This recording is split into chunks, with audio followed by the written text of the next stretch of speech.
Jadi nanti di Al-Quran ada 8 jenis rizki. Di antara yang paling hebat, ada yang belum Anda datang, rizkinya sudah menjemput. Ada orang mendatangi rizki, ada rizki mendatangi dia. Contoh, Al-Imam Asy-Syafi'i sedang berdiskusi dengan Imam Malik, gurunya. Kata Imam Asy-Syafi'i, nggak ada orang sukses yang instan. Cuman balikan telapak tangan dapat, tidak. Kata Allah, lihat orang-orang dulu. Lihat orang-orang hebat dulu. Bagaimana mereka bisa kaya, bisa sukses, bisa punya posisi. Masat umul ba'sa, petakan olehmu. Kadang sudah mulai, masukkan tender, tiba-tiba gagal, diserobot orang. Kadang-kadang orang yang dapat, Anda yang ngajukan, itu biasa.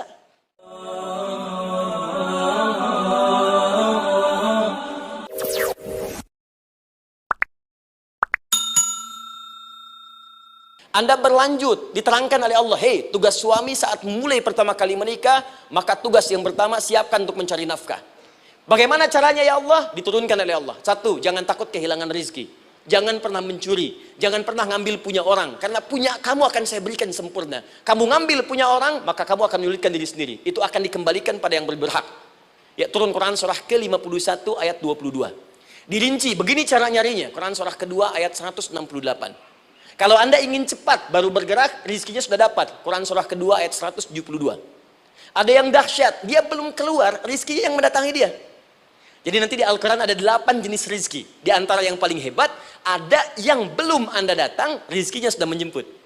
Ada orang mendatangi rizki, ada rizki mendatangi dia. Contoh, Al-Imam Asy-Syafi'i sedang berdiskusi dengan Imam Malik, gurunya. Kata Imam Asy-Syafi'i, Syekh, rizki itu mesti saya cari dulu, baru kita dapat. Kata gurunya, ya Syafi'i, ada rizki yang cukup kita beramal dekat kepada Allah, dia akan datang tanpa kita cari dengan ikhtiar manusia. Kata Syafi'i, mustahil. Kata Quran kan kita kerja dulu, baru datang. Kata Imam Malik, gurunya, kamu yang belum sampai. Kita amalkan ini, rizki datang. Maka berhenti sampai di situ, Imam Syafi'i pamit, di jalan tiba-tiba, beliau mendapati ada panen anggur, Pak, Bu. Terus dipanggil sama yang punya kebun. Ya, pemuda katanya, sini. Mau bantu nggak? Kalau kamu bantu, kami berikan anggurnya. Maka beliau bantu, panen, petik. Sampai setelah selesai diberikan anggur yang besar-besar, hanum. Senyum, senang beliau. Ternyata senangnya bukan karena dapat anggur. Senangnya karena merasa pendapatnya benar. Kalau saya nggak bantu panen ini, nggak akan dapat saya anggur. Cuma karena saya bantu, saya diberi ini.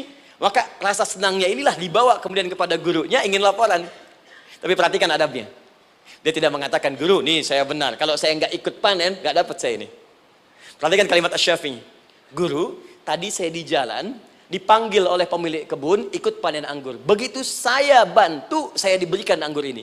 Beliau tekankan dengan kalimat yang kencang pada kalimat, begitu saya bantu, saya dapat anggur ini.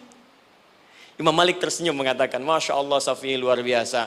Ini siang begitu panasnya. Tadi saya mau keluar ngajar, terfikir di benak saya, Allah, kalau ada anggur yang besar-besar, enak rasanya. Tiba-tiba kamu datang bawa anggur. Jadi Imam Syafi'i kerja dapat sesuatu, Imam Malik terfikir sesuatu, datang rezeki. Itu ada di Quran surah ke-7, teman-teman, ayat ke-96, paling kanan sebelah atas di mushafnya. Baik, teruskan dulu. Ya, Anda dalam mencari kerja, ingat, kalau Allah yang sampaikan pasti terjadi. Jangan dikira mudah. Kata Allah akan ada persaingan, akan ada kadang-kadang singgungan, akan ada tantangan. Maka mulai petakan tantangan apa yang akan Anda lalui saat Anda mulai mencari nafkah itu. Maka turun Quran surah kedua ayat 214, paling kanan sebelah bawah. Am hasibtum an tadkhulul jannata. Hei, apa kamu mudah begitu saja mengira akan sukses dalam pekerjaanmu? Bahkan bisa diartikan surga, ingin masuk surga. Walamma ya'tikum mathalul ladzina khalau min qablikum. Sebelum engkau diuji seperti orang sukses dulu pernah sukses. Lihat mereka. Nggak ada orang sukses yang instan. Cuman balikan telapak tangan dapat, tidak. Kata Allah, lihat orang-orang dulu. Lihat orang-orang hebat dulu. Bagaimana mereka bisa kaya, bisa sukses, bisa punya posisi. Masat umul ba'sa, petakan olehmu tantangan apa yang akan dihadapi saat engkau bekerja itu. Satu, kata Allah, ba'sun, ada yang ringan. Ya, ba's. Ba'sa, jama' dari kata ba'sun. Dua, dara'. Dia sudah menengah, jama' dari kata durun. Tiga, zilzal. Ini yang paling tinggi puncaknya. Jadi kalau Anda sudah mendapatkan ini, yakinlah, berarti Anda akan mendapatkan posisi yang tinggi. Karena mustahil orang besar diuji dengan ujian yang kecil. Zilzal, ini bagian ketiga. ba'sun. Mulai. Kira-kira tantangan-tantangan ringan apa saja yang akan Anda hadapi? Ya, kalau saya contohkan misalnya dengan contoh yang lain singkat, Anda mau ke masjid, ingin konsisten, mulai hijrah, ingin dekat dengan Allah, tiba-tiba yang tadinya nggak mau ke masjid, mulai ke masjid, diuji dengan hujan. Hujan kecil, rintik-rintik, shower. Begitu hujan, orang Arab mengatakan kalau hujannya bisa lewat tanpa payung pun, orang Arab mengatakan la ba'sa. La ba'sa ini ringan. Orang kita sambungin, labas. Dari bahasa Arab, lewat. Nah, jadi kalau Anda mau berangkat nih, siap bekerja, siap hadapi tantangan. Baru mau lewat hujan kecil, berarti itu tantangan kecil kita lewati. Macet, petakan, cari jalan yang kemudian sempurna, jalan yang kosong, buka Google-nya, buka Waze-nya, buka map-nya, cari. Jadi kalau pada yang kecil aja belum kita lewati, bagaimana mendapatkan yang besar? Anda mau ke masjid, dikasih hujan kecil, mau berangkat gak jadi. Papa, kenapa gak jadi? Hujan mah, kan ada payung, takut riak. Tuh. Setelah itu darwa, maaf, tantangan fisik. Kadang-kadang mulai ke fisik. Mulai mengganggu, ya, maaf, dirincikan kemudian oleh Al-Quran. Turun Quran surah ke-21, ayat 87 sampai 88, kisah Nabi Yunus alaihissalam. Yunus beraktivitas, bekerja, bukan berarti nggak ada tantangan. Kadang-kadang dibawa, kadang-kadang diusir, kadang-kadang Anda dapat misalnya proyek, kadang-kadang sudah mulai, masukkan tender, tiba-tiba gagal, diserobot orang, kadang-kadang orang yang dapat, Anda yang ngajukan, itu biasa. Kata Allah itu biasa, bukan cuma Anda, yang lain pun ada. Bukankah Allah ajarkan kisah Sayyidah Hajar alaihissalam dengan Ismail? Bukankah bolak-balik naik Safa Marwah? Kadang di atas, kadang di bawah, kadang lihat peluang sampai Marwah ternyata bukan air. Terkadang Anda yang bekerja, tim yang lain yang mendapatkan karena kerja keras Anda bisa jadi terjadi. Bukankah yang kerja keras Hajar yang dapat Ismail? Mungkin Anda yang konsep, yang dapat minyaknya orang lain. Mungkin Anda yang kerja, kan yang suksesnya teman Anda, gak ada masalah. Dan itu kemudian akan bermanfaat bagi Anda. Tidak mungkin setiap keringat yang keluar dari diri kita mustahil kecuali akan melahirkan manfaat yang kembali pada diri kita. Tantangan. Tapi yang paling dahsyat ini yang nggak ditemukan di sebagian referensi yang kita baca. Ketika Allah menjelaskan semua tahapan-tahapan tantangan ini sampai ke puncaknya zilzal. Zilzal itu kalau bahasa sekarang gempa. Ada ujian yang menggoncang hati kita.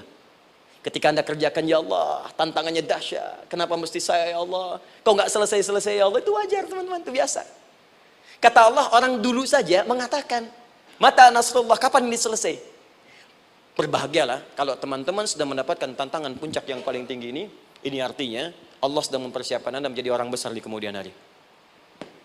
Dan cara mengatasinya diturunkan Quran surah ketiga ayat 142, paling kiri sebelah atas.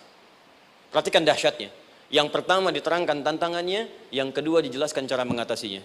Saya mau berhenti sampai di titik ini, nanti saya terangkan cara berinteraksi dengan Al-Quran. Ya, perhatikan baik-baik. Kata Allah, jika kelak engkau sudah bisa memetakan tantangan ini, maka siapkan solusi untuk mengatasinya. Ayatnya dibuka dengan kalimat yang sama persis. Saya pernah sampaikan teori ini di dua perusahaan besar di Indonesia. Yang pertama ada satu perusahaan, karena ini direkam saya nggak sebutkan perusahaannya, perusahaan otomotif besar, sedang turun gratis, kemudian juga ada inflasi yang tinggi. Terus saya terangkan teori Quran.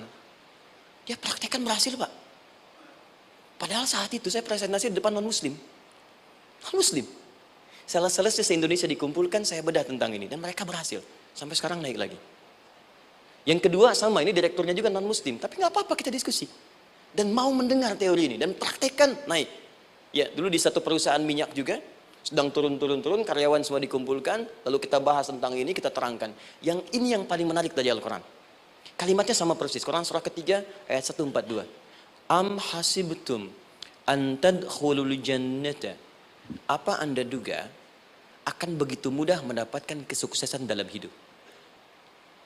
Tolong fokus baik-baik. Jangan selalu mengartikan jannah dengan surga. Karena asal kata jannah itu artinya kesuksesan, kebahagiaan yang belum tampak. Surga, kenapa disebut dengan jannah? Karena itu puncak kebahagiaan kita yang belum nampak sekarang. Saya kasih rahasia ya, ini di antara kita saja nih. Kalau ada kata jim dengan nun di depannya, itu pasti tidak nampak, tersembunyi. Apapun tambahannya. Ya, misal, jin kenapa disebut dengan jin? Karena memang ketika diciptakan, dia tidak tampak. Tersembunyi. Lawannya ins. Karena itu kita disebut ins. Karena saat lahir kita tampak. 18 kali disebutkan dalam Al-Quran. Ya ma'syaral jinni wal ins. Wa ma khalaqtul jinna wal ins. Jadi jin disebut jin karena memang fitrahnya tersembunyi. Gak nampak. Jadi kalau ada jin melakukan penampakan, itu jin sedang kena masalah. Sedang keluar dari fitrah. Sama dengan manusia, harusnya tampak. Jadi kalau ada manusia yang senang sembunyi-sembunyi, dia sama dengan, bukan saya yang bilang, sedang punya masalah. Ke kantor, sembunyi-sembunyi, hati-hati Pak Alfian tuh. Biasa ada pintu depan, masuk pintu belakang. Suami di rumah, buka WA, sembunyi-sembunyi. Bu, hati-hati tuh. Pulang lewat pintu belakang, berarti sedang punya persoalan dalam hidup. Setiap ada jim dengan nun, pasti tersembunyi. Ibu punya janin, rahim, dalam rahim ada janin. Kenapa disebut dengan janin? Jim, nun, ya, nun. Karena sosok itu belum nampak dalam pandangan kita. Nanti kalau sudah lahir, baru tampak. Jannah, kenapa disebut jannah? Karena belum tampak dalam pandangan kita. Nanti kelihatan. Karena itu dalam Al-Quran, kata jannah itu tidak dikhususkan dengan surga. Tidak dikhususkan dengan surga. Kadang-kadang menunjuk aspek kesuksesan yang belum tampak. Anda mau ngebor minyak, minyaknya belum tampak. Belum kelihatan. Anda mau kerja, ya hasilnya kan belum tampak. Baru ikhtiar sekarang. Karena itu orang Arab disebut kaya, kalau mereka mendapatkan kebun yang tak tampak sebelumnya. Kebun anggur, bukan kurma, kalau kurma banyak. Kebun anggur, ada apel, ada jeruk, sampingnya ada sungai-sungai, disebut dengan jannah. Ya, kalau punya unta, nggak kaya di Arab, biasa. Karena yang kelihatan padang pasir, unta, hitam, merah, biasa. Tapi kalau sudah punya kebun, kebun anggur, yang sulit di padang pasir ada kebun, itu baru disebut kaya. Karena itu orang Arab kadang mengartikan jannah dengan aspek kesuksesan yang belum tampak. Diartikan dengan kebun anggur, kebun apel, dan macam-macamnya. Perhatikan, am hasibtum an tadkhulul jannah. Apa Anda duga ingin sukses itu begitu mudah? Sukses jadi tidak. Walamma ya'lamillahu alladhina jahadu minkum wa ya'lamas sabirin. Perhatikan baik-baik. Sebelum Allah memastikan pada diri Anda terdapat dua hal yang paling utama untuk mengatasi tantangan tadi. Satu, jahadu. Kesungguhan. Serius. Jadi kalau mau sukses, mesti serius. Kerja serius. Cintai pekerjaan Anda. Ya, belajar anak-anak serius. Pastikan belajar dengan serius. Jangan cuma anak-anak duduk paling belakang, nggak pernah nanya, kadang ngantuk, pulang, ujian, besoknya mau ujian, baru belajar. Ya, sistem SKS, sistem kebut. Ya, kadang-kadang sejam, Bu, Pak. Saya pernah ada orang di luar ngadu waktu di Libya, Ustadz, gimana ini orang Indonesia? Kenapa? Saya belajar 3 bulan, besok mau ujian. Teman antum orang Indonesia pinjam catatan saya, baru semalam, dia dapat 8, saya 7,5. Saya bilang, Anda belum tahu sistem SKS itu. Baik, ya. Tapi itu bukan solusi. Begitu ujian selesai, ilmu lupa. Itu poinnya. Jadi kalau hanya sekedar ilmu dipakai untuk ujian, pada prakteknya nggak akan terpakai. Ini banyak anak sekolah sekarang hanya belajar untuk ujian saja. Padahal kalau dipraktekkan, kadang kaitan dengan agama tinggi, Bu, Pak. Fisika itu dengan agama itu tinggi. Gaya F1 sama dengan F2, gaya gerak sama dengan gaya dorong. Gaya sedikit, maka keluarnya sedikit. Pukul kencang, bunyinya kencang. Imannya kalau kuat, amalan jadi banyak. Iman sedikit, amal pun sedikit. F berbanding lurus dengan P, hukum Pascal. Gaya berbanding lurus dengan tekanan. Masuk bab akhlak. Makin banyak gaya, makin banyak tertekan. Nah, itulah. Gaji 5 juta, gaya 10 juta. Kan? Ini serius. Serius. Di divisi apapun Anda, saya 3 sepekan lalu lah, takziah ke tempatnya yang Habibie. Terus diminta tausiah di sana. Dan saya perhatikan beliau termasuk yang paling serius ketika diberikan tugas apapun. Gak pernah diberikan amanah kecuali mencintai pekerjaan itu. Yang Habibie demikian. Ciri orang sukses itu serius. Tapi keseriusan itu, kata Allah petakan jadi 3 bagian lagi. Karena jahadu itu punya 3 turunan kata. Satu, keseriusan merencanakan, disebut ijtihad namanya. Punya rencana. Mappingnya apa? Stepnya apa? Oke, Anda ingin kerjakan sebuah proyek, baik, proyeknya berlangsung berapa lama? Target kita apa? Jangka panjangnya, menengahnya, jangka pendeknya. Kemudian apa tantangan yang akan dihadapi di setiap tahapan-tahapannya? Selesaikan. Bahkan saking pentingnya tahap perencanaan ini, ditunjukkan oleh Allah langsung lewat sholat. Teman-teman masih ingat sholat pertama yang kita kerjakan? Setiap hari sholat apa namanya? Subuh. Apa artinya subuh? Tuh, ini masalahnya. Ini kata Al-Quran sendiri ya, kata Al-Quran sendiri. Nanti akan ditemukan orang yang ibadah tidak paham apa yang dikerjakan dan dilakukan dalam ibadahnya. Contoh sholat. Kata Allah akan ada orang sholat yang saat sholat tidak mengerti apa yang ia baca dan dia lakukan dalam sholatnya. Jujur tanyakan pada diri kita. Sampai detik ini, dari sekian ribuan kali ruku dan sujud, berapa persen bacaan sholat yang kita pahami? Jangan-jangan kita ruku tapi nggak ngerti yang dibaca. Sujud tak paham yang diungkapkan. Bagaimana bisa khusyuk? Mustahil. Maka kembali ke sini. Kenapa sholat pertama itu disebut dengan subuh? Teman-teman, ternyata semua nama sholat dari subuh sampai isya, plus bacaan dan gerakan dari takbir sampai salam, itu bukan sekedar gerakan semata. Semua ada artinya, ada maknanya. Dan diajarkan oleh Nabi langsung. Subuh disebut dengan subuh. Ada dua kata. Satu, fajar. Quran surah ke-17 ayat 78. Inna Qur'an al-fajri kana mashhuda. Kedua, subuh di surat At-Takwir. Was-subhi idza tanaffas. Kenapa disebut fajar? Fajar itu pancaran positif, pancaran kebaikan. Jadi kalau yang baik disebut fajar. Kalau yang jelek disebut fujur. Fujur ada di Quran surah 91 ayat 7 sampai 8. Wa nafsi wa ma sawwaha fa'alhamaha fujuraha wa taqwaha. Fujur itu rambatan gelombang buruk yang muncul dari nafsu. Ya, ditembuskan ke elemen tubuh kita. Misal gini. Tiba-tiba pengen marah. Ya, di tubuh kita mengatakan melotot, maka ini ada pancaran di hati kita nyambung kemudian ke mata. Ini rambatan dari sini ke mata disebut fujur namanya. Mau ke tangan pukul, masuk ke tangan. Itu rambatannya disebut fujur namanya. Ya. Yang baiknya disebut fajar. Ya, misal saya ingin sholat, tiba-tiba hati mengatakan sudah azan, merambat ke kaki, cepat melangkah. Cepat wudhu. Nah, itu rambatannya disebut fajar namanya. Atau infajar. Ini pasti ada, ya. Fujur nama lainnya nafsu. Disebutkan 115 kali dalam Al-Quran. Takwa, rambatan fajar, sumbernya takwa. Disebutkan 115 kali dalam Al-Quran. Di jiwa kita ada takwa, ada nafsu. Takwa yang dorong malaikat, disebutkan 88 kali dalam Al-Quran. Nafsu yang dorong setan, disebutkan sama 88 kali. Di setiap Anda akan mengerjakan satu hal, pasti akan yang mendorong pada yang baik, akan mencegah dari yang baik itu nafsu. Pasti itu. Pak Alpian mau tanda tangan proyek. Tiba-tiba disodorkan, Pak, ini Pak. Kok begini proyeknya?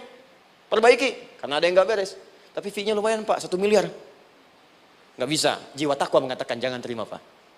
Bapak mengatakan maaf, ini jari tahiyat, gak akan pernah dipakai maksiat, perbaiki, datang lagi. Ini Pak, kok sama? Fee-nya diperbaiki Pak, 100 miliar. Nafsunya mulai berkata, terima. Takwanya bilang, jangan. Akhirnya beliau katakan, tangan tahiyat gak akan pernah dipakai maksiat. Tapi tunggu, saya istiqoroh dulu.